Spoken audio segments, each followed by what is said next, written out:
Творческое наследие известного крымско-татарского композитора Фикрета Салидинова ожило на сцене культурно-досугового центра в Акмесджите. Более 10 его произведений прозвучали в исполнении учеников музыкальных школ, а также их педагогов и известных крымских исполнителей.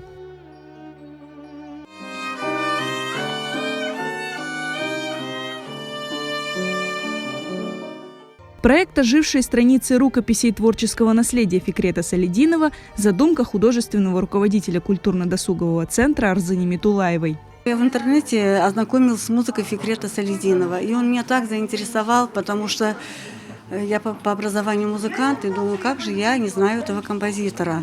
Я очень благодарна, что каждый участник отозвался, прекрасно приготовили всю программу. И наш концерт прошел с успехом. И я верю, что этот концерт прозвучит на многих сценах. Концерт оставил под впечатлением всех гостей.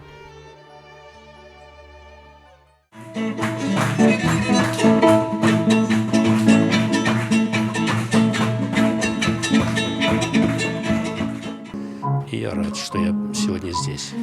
Фикрет Салидинов отличается именно своеобразием представления музыки, своих представлений природы, своих представлений эмоций, радости, печали. Ну и, конечно, в основном это про Крым.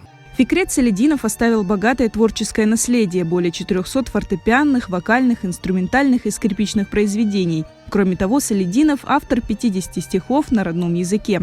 Хранительницей творчества Салидинова является его дочь Эльмира Ханум. Какие волшебные звуки на клавишах там сегодня звучали. Как папа смог так волшебно нам донести эту музыку. Я под огромным впечатлением. Мне было очень приятно, что детки исполняли. Я скажу честно, я сегодня ночью, когда летела сюда, у меня такое ощущение внутри было, что я лечу к папе.